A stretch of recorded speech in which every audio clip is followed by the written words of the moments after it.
Hello बच्चों, आपका स्वागत है स्ट्रिंग फिजिक्स क्लास के यूट्यूब चैनल पे। बच्चों, आप इस चैनल पे क्लास 11, 12 IIT और नीट के लिए अपनी फिजिक्स की तैयारी करते हैं। जैसा आप लोगों को पता होगा, क्लास 12 का बिहार बोर्ड का एग्जामिनेशन बहुत करीबी है, तो हम लोग उसके लिए एक वीडियो सीरीज चालू किए हैं जिसमें क्लास 12 के बिहार बोर्ड के बच्चों के लिए प्रीवियस ईयर क्वेश्चन यानी जो विगत सालों में पूछा गया क्वेश्चन है उसको डिस्कस कराएंगे, जिसको हम लोग पहले ऑब्जेक्टिव से शुरू करेंगे।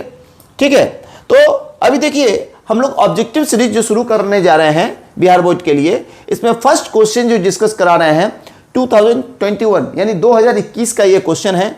The value of 1/4 pi epsilon not is, इसको पढ़ते हैं एप्सिलॉन नॉट।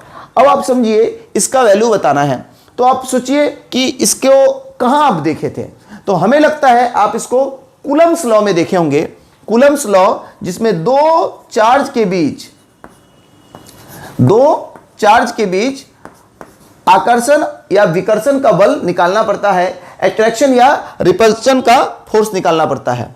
तो अगर कोई दो चार्ज Q1 Q2 है, आपका दोनों के बीच की दूरी R है, तो इन दोनों के बीच जो फोर्स हो जाएगा उस फोर्स का फॉर्मूला हो जाएगा F = K Q1 Q2 by R²।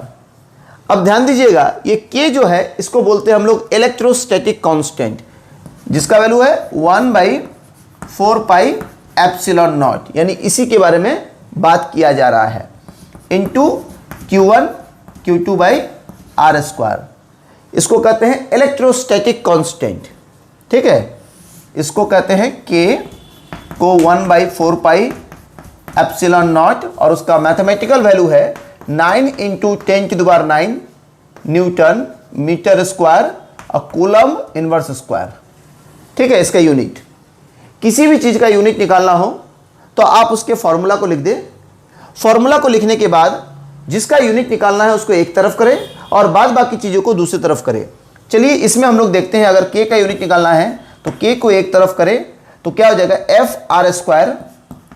F² by Q1 Q2।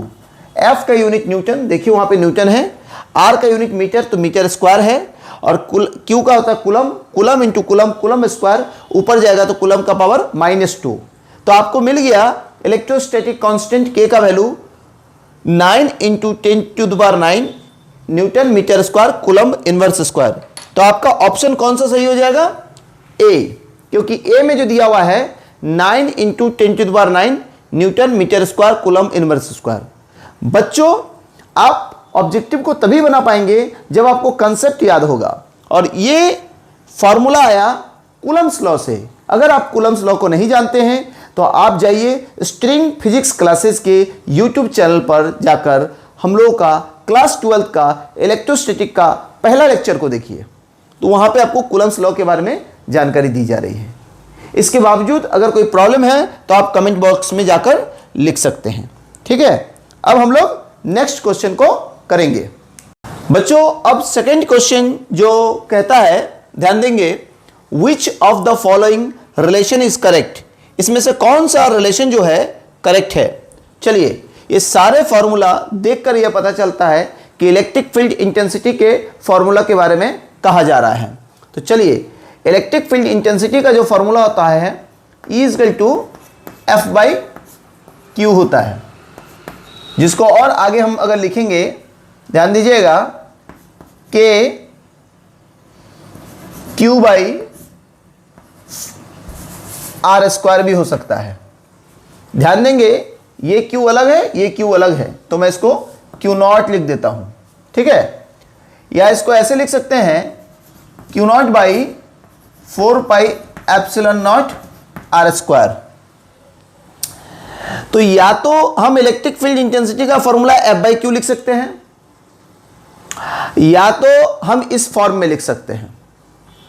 लेकिन ध्यान देने की बात है, यह फॉर्म मैग्नीट्यूड है, यानी वैल्यू है। This only represents magnitude.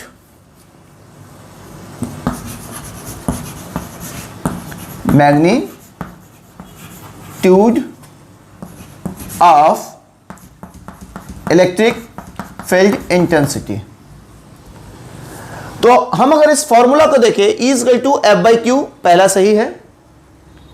E equal to F Q हो ही नहीं सकता है, E equal to Q by F ये भी पॉसिबल नहीं है, उल्टा दिया जा रहा है। और E इजकल टू दिया जा सकता था 1/4 लेकिन यहां पे आर स्क्वायर के फॉर्म में होना चाहिए था जो F है, सो ये भी रॉन्ग है। तो हम क्या कह सकते हैं, इसमें जो फर्स्ट ऑप्शन है ये सही है। इसको पढ़ाया गया है इलेक्ट्रिक फील्ड इंटेंसिटी के टॉपिक में, ठीक है, कि force experienced per unit charge is known as electric field intensity. तो E equal to F by Q answer सही होगा। आप इसको नोट कर ले, वीडियो को पॉज करके भी आप लोग नोट कर सकते हैं, ठीक है।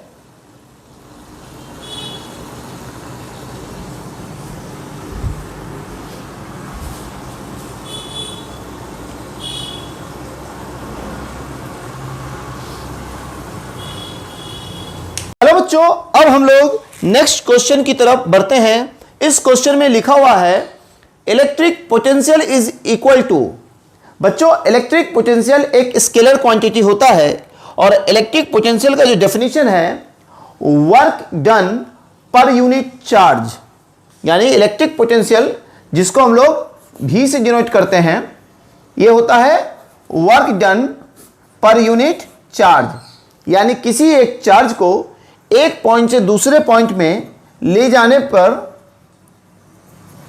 पॉइंट A पॉइंट B, किसी इकाई चार्ज को, यूनिट चार्ज को, ठीक है, एक पॉइंट से दूसरे पॉइंट में ले जाने में जो वर्क डन होता है वही work done per unit charge जो होता है, यानी इकाई चार्ज के द्वारा जो काम किया जाता है एक पॉइंट से दूसरे पॉइंट में ले जाने में, उसी को कहते हैं हम इलेक्ट्रिक पोटेंशियल। इसको V से डिनोट किया जाता है और उसका यूनिट वोल्ट होता है, ठीक है। तो इसमें पूछा जा रहा है electric potential is equal to, इसमें इलेक्ट्रिक पोटेंशियल का फॉर्मूला कौन सा होगा, देखिए W बाई क्यू है, ठीक है। तो W बाई क्यू तो पहला भी नहीं है, दूसरा है, तीसरा भी रॉन्ग है, चौथा भी रॉन्ग है, यानी आपका इसमें आंसर जो होगा सेकेंड। अगर आप इलेक्ट्रिक पोटेंशियल के बारे में विशेष जानना चाहते हैं तो जाइए आप हम लोगों का लेक्चर वीडियो को देखिए। बच्चों, वीडियो को पॉज करके भी नोट कर सकते हैं।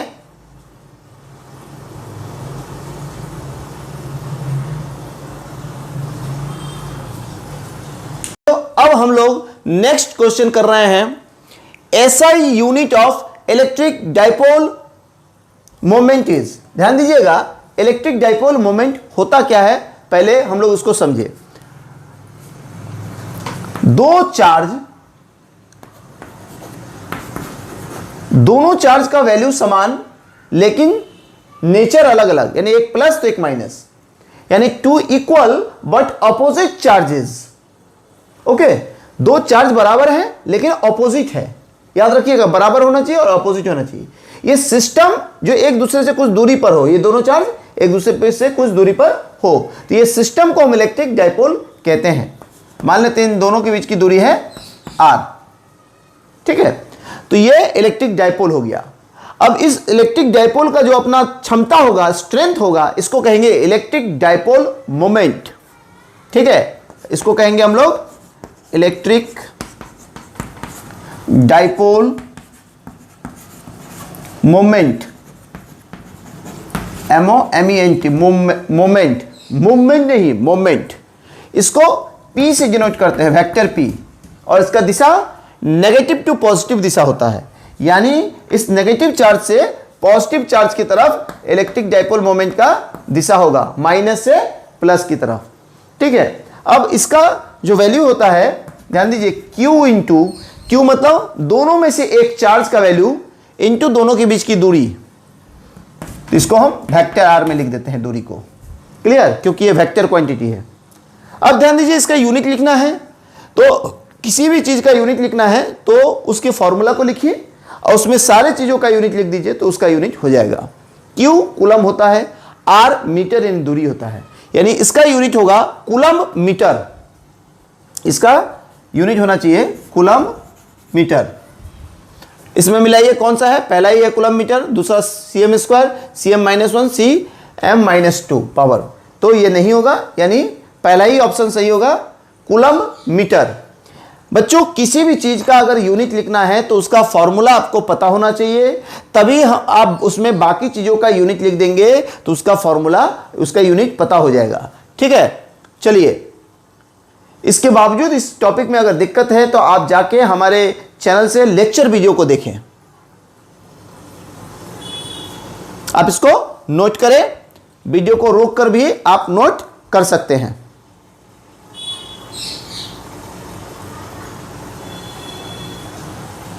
बच्चों अब हम लोग नेक्स्ट क्वेश्चन को डिस्कस करते हैं। नेक्स्ट क्वेश्चन कहा जा रहा है 1 फराड इज इक्वल टू, ध्यान रखेंगे इन सारे जो क्वेश्चन अभी डिस्कस कर चुके हैं ये सारे 2021 के ही क्वेश्चन हैं। 1 farad is equal to, farad unit किसका होता है, सबसे पहले ये समझना है। फराड जो यूनिट होता है कैपेसिटेंस का, जिसको हम लोग C से डिनोट करते हैं, कैपेसिटेंस C से, ठीक है, capacitance of any electrical conductor या capacitance of any conductor. C equal to क्या होता है, Q/V। C का जो फॉर्मूला है कैपेसिटेंस का, चार्ज बाई वोल्ट, ठीक है, यानी 1C कैपेसिटेंस का फॉर्मूला है, ठीक है। C मतलब कैपेसिटेंस,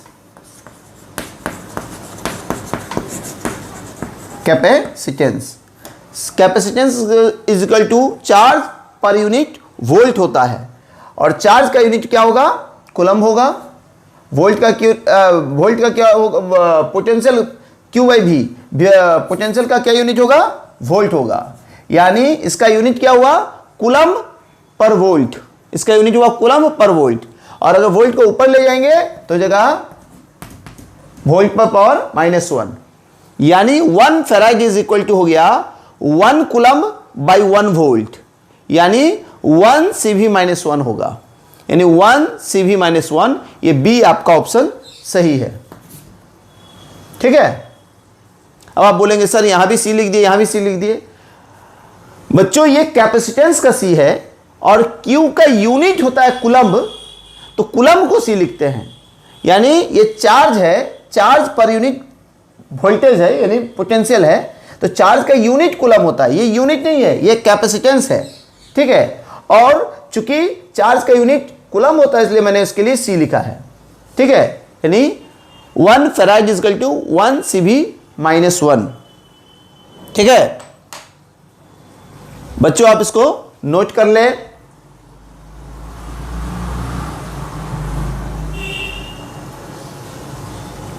चलिए बच्चों अब नेक्स्ट क्वेश्चन लेकर हम लोग आ गए हैं। Potential energy of A charged conductor is, ध्यान देंगे आपको चार्ज कंडक्टर का पोटेंशियल एनर्जी मांगा गया है, तो आप लोग इसको पढ़े होंगे कैपेसिटेंस में, ठीक है, कैपेसिटेंस में पढ़े होंगे क्या होता है एनर्जी, तो एनर्जी के बारे में आप पढ़े होंगे E is equal to, energy का वैल्यू पढ़े होंगे Q²/2C फॉर्मूला, आप पढ़े होंगे एनर्जी का फॉर्मूला कैपेसिटेंस चैप्टर में, E is equal to Q²/2C, ठीक है, एनर्जी का फॉर्मूला Q²/2C है। C क्या हुआ, कैपेसिटेंस हुआ। चूंकि आप जानते हैं और formula C is equal to Q/V, तो आप जानते हैं C is equal to Q/V, तो मैं Q की जगह रख सकता हूं, इसलिए Q की जगह रखा जा सकता है CV, Q is equal to C/V, तो मैं Q की जगह रख देता हूं CV, यानी CV का स्क्वायर बाई 2C। अब ध्यान दीजिए कैलकुलेट करके C² V²/2C, ये एक C से एक C कैंसिल आउट हो गया और आपका रिजल्ट हो गया CV²/2, यानी जो इलेक्ट्रोस्टैटिक पोटेंशियल एनर्जी निकालना है आपको, ठीक है, कंडक्टर का, वो आ गया CV²/2। तो इसमें से ऑप्शन सही होगा CV²/2, बी ऑप्शन, ठीक है। ध्यान दीजिएगा इलेक्ट्रोस्टैटिक एनर्जी का फॉर्मूला आया था कंडक्टर में Q²/2C, जिसमें Q का वैल्यू हम डाल दिए यहां इस फॉर्मूला से, C is equal to QV जो फॉर्मूला है कैपेसिटेंस का, इसे Q is equal to C × V हम डाल दिए। अब क्या हुआ, सी इंटू बी का स्क्वायर होने से सी स्क्वायर भी स्क्वायर हो गया और एक नीचे सी से सी कैंसिल आउट हो गया, तो इससे मुझे मिला रिजल्ट सी भी square by 2।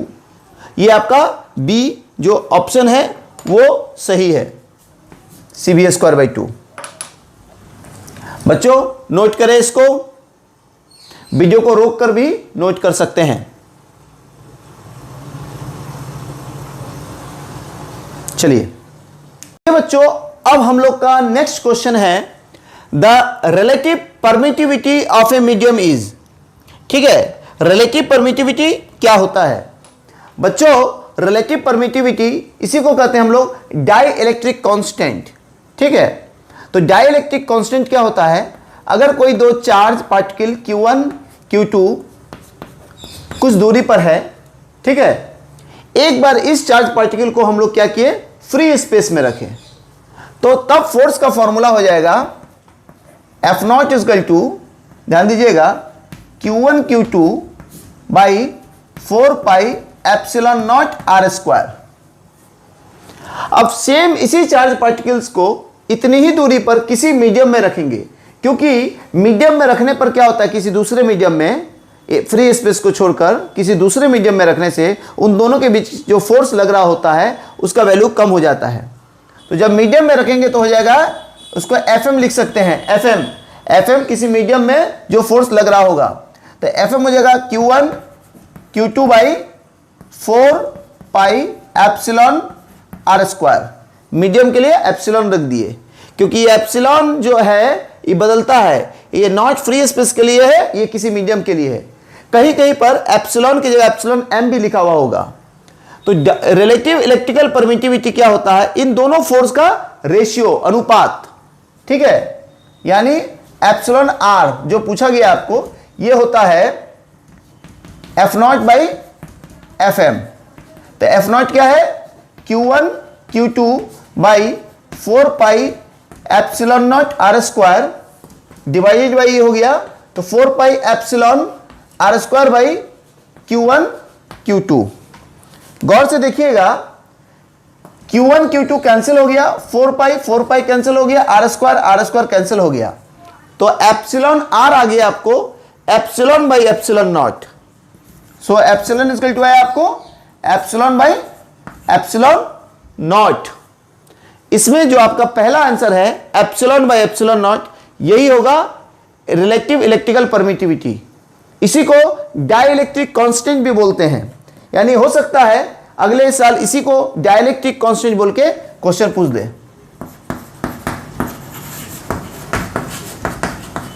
Dielectric constant of the medium.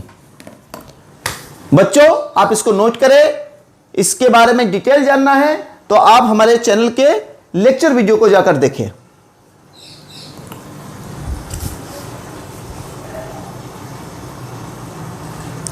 Video को पॉज करके भी आप देख सकते हैं। ठीक है, चलिए बच्चों, अब हम लोग नेक्स्ट क्वेश्चन डिस्कस करते हैं, the value of electric potential. यानी आपको इलेक्ट्रिक पोटेंशियल का वैल्यू लिखना है at a distance r from a point charge q। यानी आपको इस क्वेश्चन में डायरेक्टली इलेक्ट्रिक पोटेंशियल का फॉर्मूला पूछा जा रहा है, और इलेक्ट्रिक पोटेंशियल का फॉर्मूला पूछा जा रहा है कैसे? अगर q एक चार्ज है, मान लेते हैं, इससे r दूरी पर पोटेंशियल क्या होगा, मान लेते हैं यहां पर O, यहां O, ये पॉइंट A, इस q एक चार्ज है, इस चार्ज से r दूरी पर इलेक्ट्रिक पोटेंशियल का फॉर्मूला क्या होगा? तो इसका फॉर्मूला होगा k q बाई r। ध्यान दीजिएगा, k q बाई r। ठीक है, आर स्क्वायर नहीं। देखिए फोर्स होता है तो उसका फॉर्मूला होता है k q1 q2 by R square. Intensity होता है तो उसका फॉर्मूला होता है k q by R square. और जब पोटेंशियल होता है तो उसका फॉर्मूला होगा एक पॉइंट चार्ज से k q बाई r। ठीक है, चलिए इन दोनों को मैं मिटाता हूं। यानी यहां पूछा जा रहा है एक पॉइंट चार्ज के द्वारा r दूरी पर इलेक्ट्रिक पोटेंशियल का फॉर्मूला क्या होगा। तो मैं इसके लिख सकता हूं v इक्वल टू के क्यू बाई आर, और k का वैल्यू होता है 1 बाई 4 पाई एप्सिलॉन नॉट, यानी 1/4πε0 Q/r। इसमें देखना होगा पहला जो ऑप्शन है 1/4πε0 Q/r यह सही है। ठीक है, इलेक्ट्रिक पोटेंशियल का फॉर्मूला होता है K/Q/r और K का वैल्यू होता है 1/4πε0। ठीक है, चलिए इसको आप नोट कर लीजिए। ये सारे 2021 के क्वेश्चन हैं ऑब्जेक्टिव से। इसके बावजूद भी कोई दिक्कत हो तो आप लोग कमेंट बॉक्स में जाकर लिख सकते हैं, मैं उसका नेक्स्ट वीडियो में जवाब दूंगा।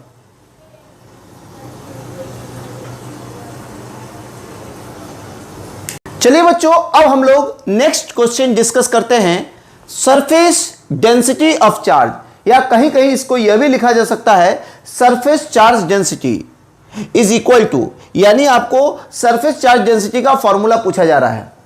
चार्ज डेंसिटी जो आप इलेक्ट्रोस्टैटिक में पढ़ते हैं 3 प्रकार का होता है, linear charge density, surface charge density, volume charge density. Linear charge density को लैम्डा से दिखाया जाता है, इसको लिखते हैं चार्ज बाय लेंथ, यानी total charge by total length. Surface charge density को सिग्मा से दिखाया जाता है, total charge by total area. और वॉल्यूम चार्ज डेंसिटी को रो से दिखाया जाता है, total charge by total volume. तो यहां पर आपको पूछा गया है सरफेस चार्ज डेंसिटी, यह है लीनियर चार्ज डेंसिटी, यह है सरफेस चार्ज डेंसिटी, यह है volume charge density. Charge by length linear charge density, charge by area surface charge density, charge by volume volume charge density.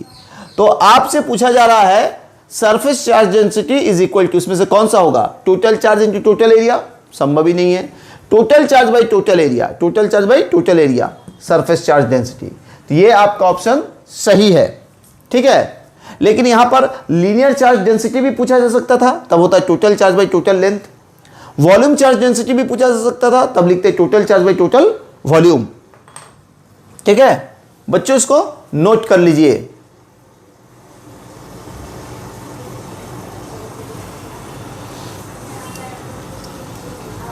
बच्चों अब इस क्वेश्चन में देखिए, the dielectric constant of water is, यानी water का dielectric constant मांगा जा रहा है। आपको हम लोगों ने एक क्वेश्चन में बताया था इलेक्ट्रिकल परमिटिविटी को ही डाइलेक्ट्रिक कांस्टेंट कहते हैं, और यानी उसको एप्सिलॉन आर से डिनोट किया गया था। ठीक है, जिसका वैल्यू आया था एप्सिलॉन बाई एप्सिलॉन नॉट या F naught by F M. ठीक है, तो यह किसी मीडियम में यही बताता है कि उस मीडियम में इलेक्ट्रोस्टैटिक फोर्स कितना कम हो जाएगा। ठीक है, तो वाटर का डाइलेक्ट्रिक कांस्टेंट आपको याद रखना है, क्योंकि एनसीईआरटी में इसके बारे में लिखा हुआ है वाटर का डाइलेक्ट्रिक कांस्टेंट 80। अब आप बोलिएगा सर किसी भी मटेरियल का आ जाएगा, मैं क्या करूंगा? नहीं, आपको सब मटेरियल का नहीं याद रखना है, वाटर का स्पेसिफिकली एनसीईआरटी में दिया हुआ है, तो एनसीईआरटी में जो डेटा दिया हुआ रहता है वो आपको याद रखना पड़ता है। ठीक है, तो वाटर का डाइलेक्ट्रिक कांस्टेंट का वैल्यू है 80, इसको आप याद रखेंगे। यह क्वेश्चन कभी भी आ सकता है, रिपीट किया जा सकता है। ठीक है, यानी वाटर में किसी दो चार्ज को रखेंगे तो 80 टाइम्स 80 गुना फोर्स कम हो जाएगा। ठीक है, बात समझ में आ रहा है? तो dielectric constant of water is 80, इसको नोट करें।